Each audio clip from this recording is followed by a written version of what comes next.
October 24, 1944. The black waters of Leyte Gulf shimmer under a moon veiled in clouds. The night air is thick with humidity and diesel fumes as a formation of small, low silhouettes schemes across the waves. U.S. Navy PT boats, the so-called Mosquito Fleet. Their engines growl beneath the roar of the Pacific night, the sound swallowed by the vastness of the sea. Aboard PT 493, Lieutenant J.G. John D. bulkily leans over the cockpit rail, binoculars pressed to his face. He can feel the vibration of the Packard engines through his boots, three 1,200 horsepower beasts straining beneath the deck. Each man aboard knows their role: spot the enemy, close the distance, fire the torpedoes, and vanish before the return fire finds them. It's a suicide mission written in fuel and courage. To the Japanese Imperial Navy, these wooden craft are nothing more than an annoyance: fast, noisy, and fragile. Their capital ships, armored and armed with batteries of heavy guns, had mocked the very idea of being threatened by something so small. But tonight, under this dark Philippine sky, that arrogance is about to shatter. Out on the horizon, faint silhouettes rise against the gloom, the vanguard of the Japanese Southern Force, steaming north through Surigao Strait. The Americans have prepared a deadly welcome: destroyers, cruisers, and battleships waiting in ambush. But the first line of contact is these PT boats. Contact, bearing 260 degrees. The call slices through the night. Men rush to action. The smell of sweat mixes with the salt air. The radar flickers with ghostly shapes, massive hulls closing in. Every wave they cut feels like borrowed time. Bulkily grips the throttle and mutters under his breath, "Let's sting the giant." The PTs fan out, running low and fast, phosphorescent trails glowing faintly behind them. In the distance, searchlights sweep the horizon, probing for the unseen attackers. From the deck of the Japanese cruiser Abukuma, officers watch with mild curiosity.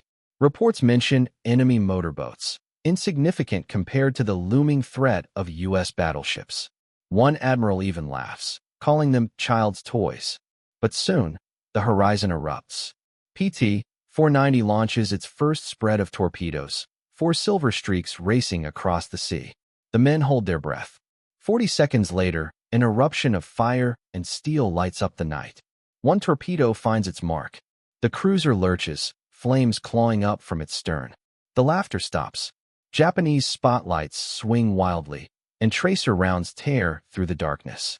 PT boats zigzag desperately, engines screaming, water exploding around them.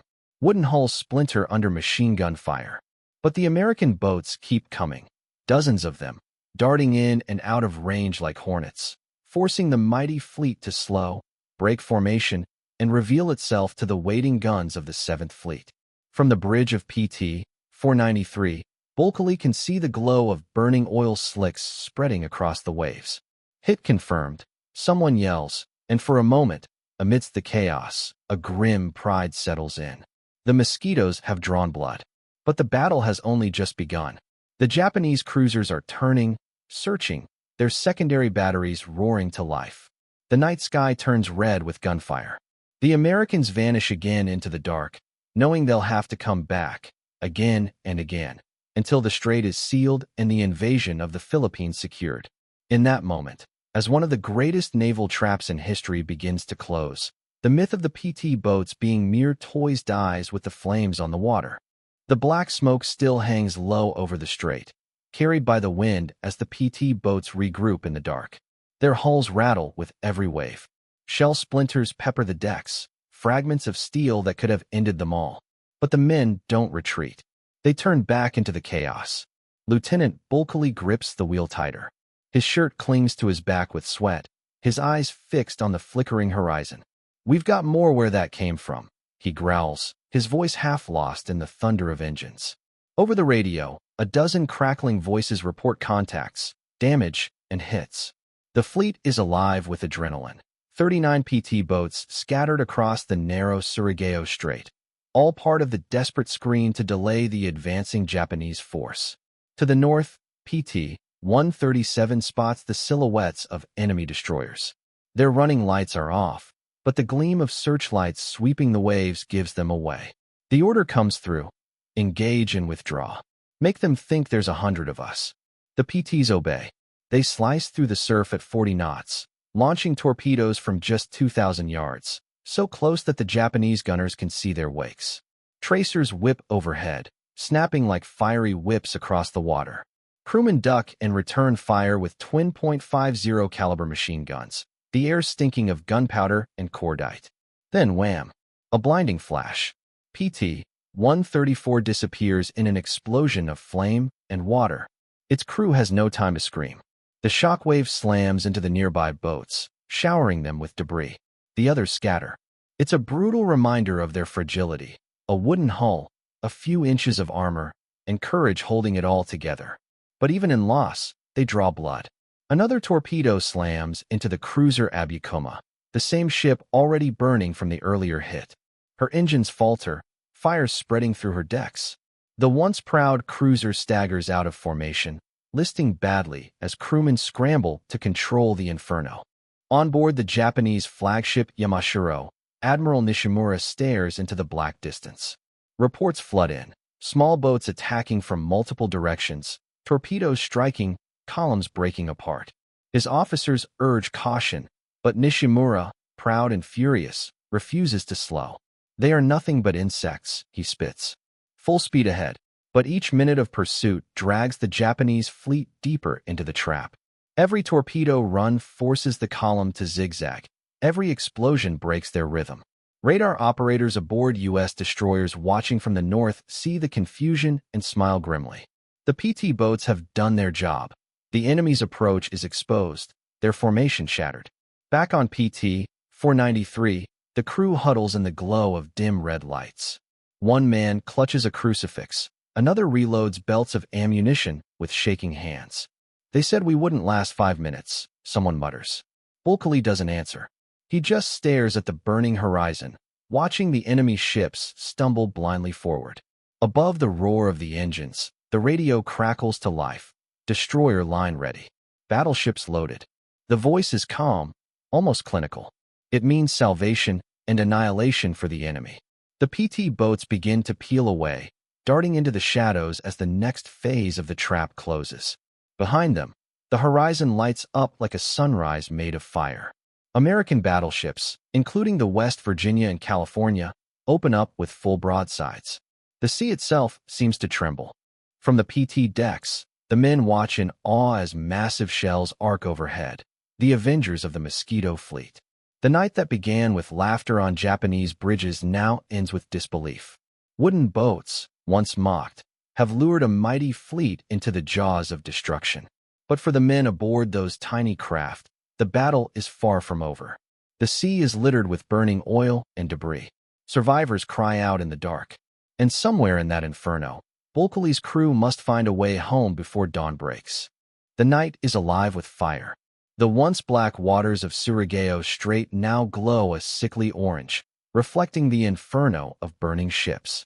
Flames lick the horizon, and the thunder of naval gunfire rolls across the sea like the voice of a vengeful god.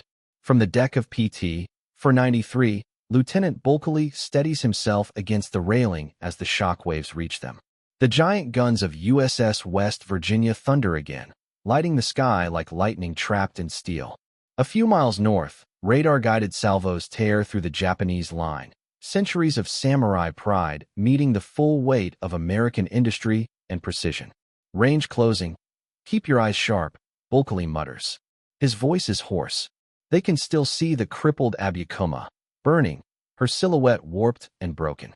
The Japanese cruiser tries to limp away, smoke pouring from gaping holes in her hull. In the distance, the Yamashiro staggers under the bombardment, her bridge ablaze, her turrets twisted like molten claws. The radio crackles again. All PT units, stay clear of friendly fire zone. Repeat, stay clear. The message repeats twice before fading under static. But Bulkeley hesitates. His radar operator spots faint echoes off the starboard bow. Survivors. Possibly enemy destroyers. Helm, bring us around, he orders. The PT's engines roar back to life, throwing up sprays of phosphorescent water. The small craft races through the carnage, weaving between patches of burning oil. The air stings with the smell of salt and diesel and death. A shape looms in the darkness, a lifeboat, overturned. Then another. Bodies float among the wreckage, their uniforms scorched and unrecognizable. A few men are still alive, clinging to debris. Japanese sailors. Bulkeley hesitates for just a moment. Then, quietly, he says, "Bring them aboard." His crew exchanges glances. These men had been trying to kill them hours ago. But Bulkeley's tone leaves no room for argument. The PT slows to a crawl as sailors haul two survivors from the sea. One is barely conscious. The other murmurs in Japanese, a prayer, perhaps. The irony is not lost on anyone. The mosquitoes, mocked as insignificant, are now the only thing keeping an enemy officer from drowning in the hell their fleet created. Over the horizon, the great battle rages on. The American destroyers sweep in for finishing blows, launching their own torpedoes into what's left of Nishimura's force. The Yamashiro takes her final hits. Explosions rip through her stern, and she begins to roll, her decks vanishing beneath the waves. Hundreds of men go down with her. The once mighty Southern force is dying, piece by piece, crushed in the trap the PTs helped spring. Dawn creeps slowly over the smoke-choked water. The sea, once a battlefield, now lies eerily calm except for the drifting wreckage and oil fires. PT 493 idles in the glow, its crew exhausted, faces streaked with soot and salt. Someone lights a cigarette, the tiny flame flickering in the dawn wind.